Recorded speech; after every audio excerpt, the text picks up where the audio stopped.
Hey, what's up, gamers?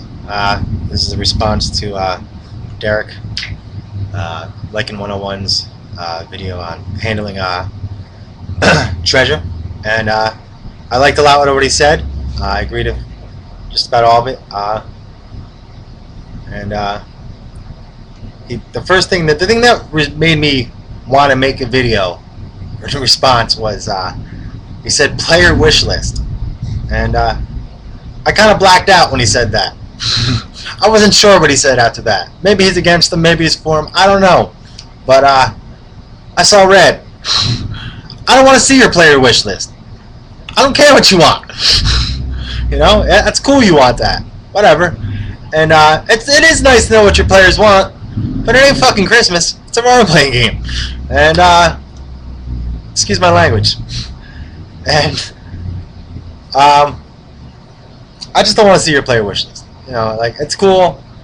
Like, I pretty much know what you want. Like, I know. Why? Because I fucking read them all. Again, sorry, I'm cursing in this video. I just, player wish list, very, very sore spot. Not that I've ever had any problems in my party with the player wish list. It just boggles my mind every time. And my players love to do it. But I want to touch on some of the other things he was talking about. He was talking about following the guidelines. And, you know, maybe you're running a campaign and maybe this has happened to me. Maybe you'll find that you gave your players too much money, or you gave them an item that is OP'd or overpowered. And, you know, you're having a hard time adjusticating. It's really easy to adjusticate. People lose things. People get robbed. I mean, you can take those approaches. You can just rob the characters, or have them lose it. But I don't recommend doing either one of those things without letting the players use whatever it is for a while. Don't make it seem like you're trying to take stuff away from them. If you know, you don't want to make them think that they're being cheated in any way. If it is a real problem, though, just approach your player. Just be like, yo, man, I made a mistake, or whatever. Or you could even lie and say, you know, when I looked at the chart, I looked at the wrong magic item, and really this is what it was. And I don't know why I said that, but it's been a problem ever since.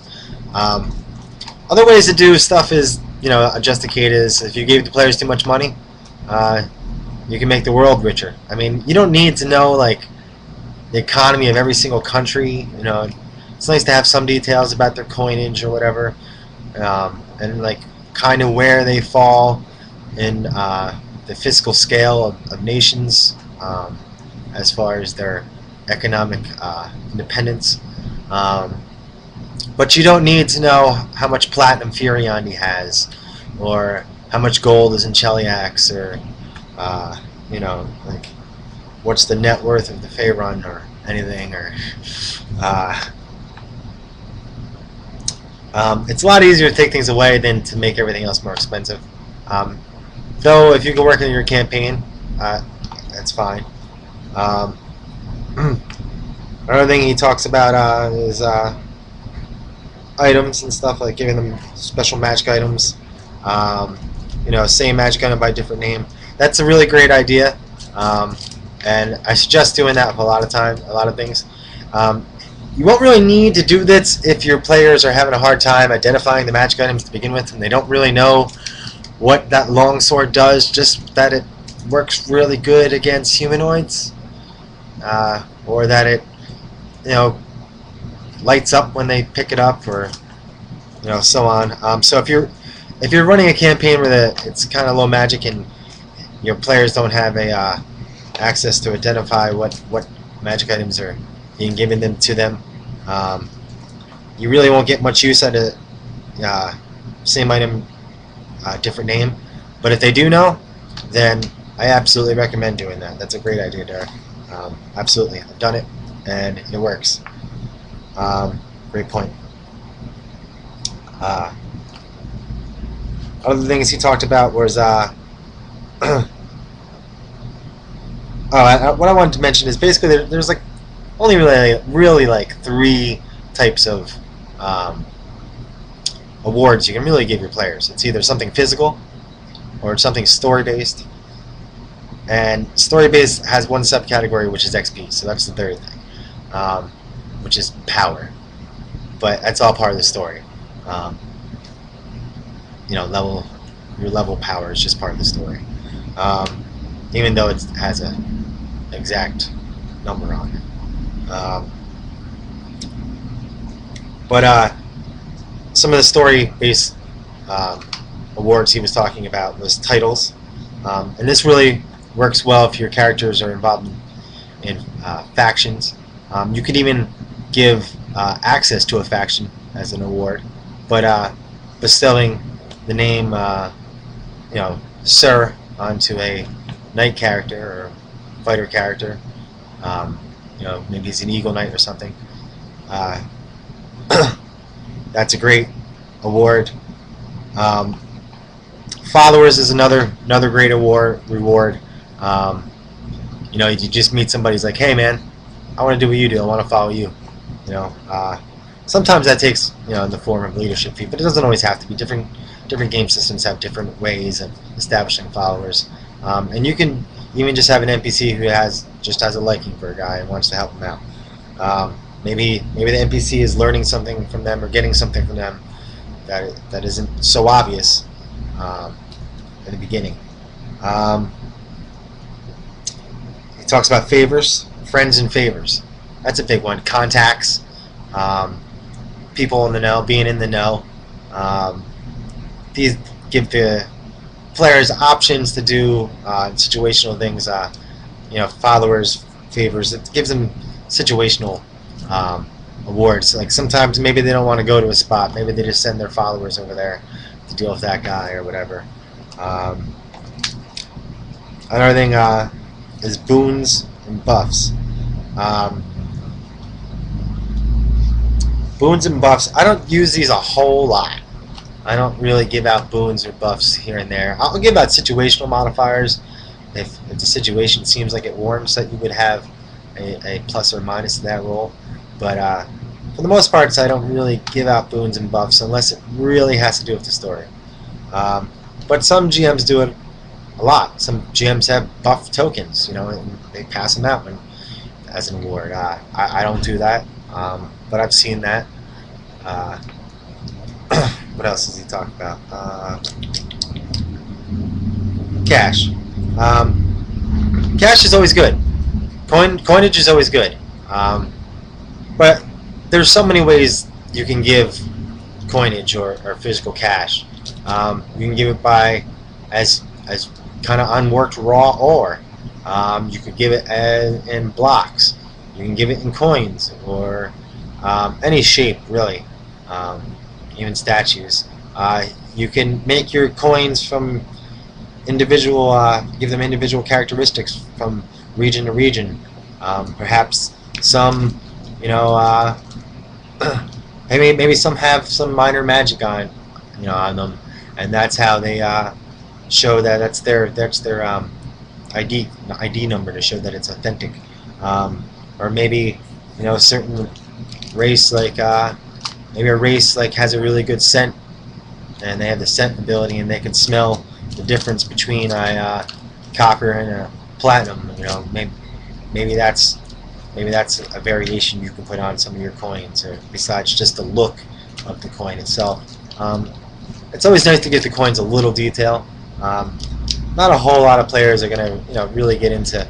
Depends on your campaign, really, whether the players are really going to start dividing coins by the nation that they're printed from or not. That's really up to the GM whether that bothers him. Maybe a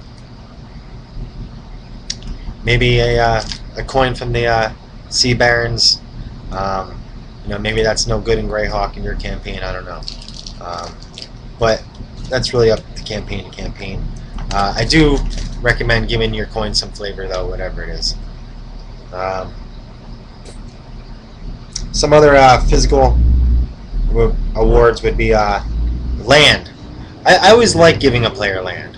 It gives them a home base of operations. When I'm homebrewing, it's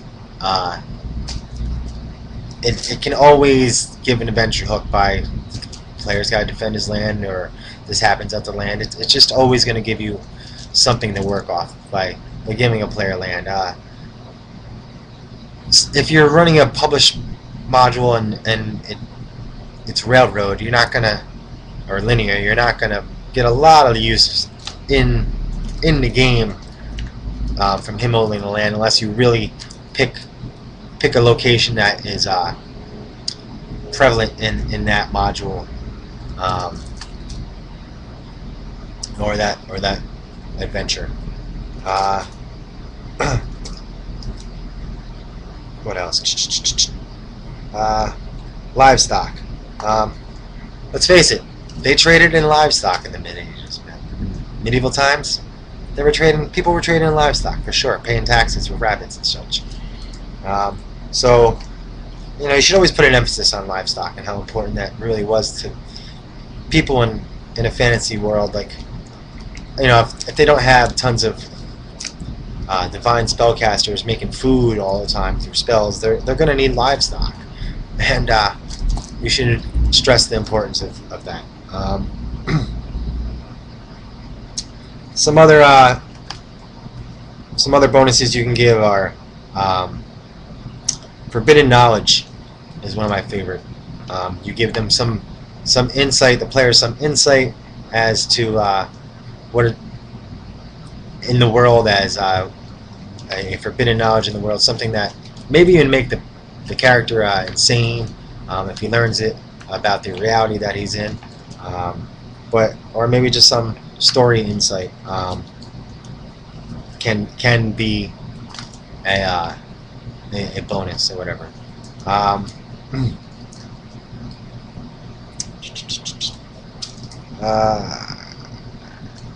think that might cover what I wanted to go over.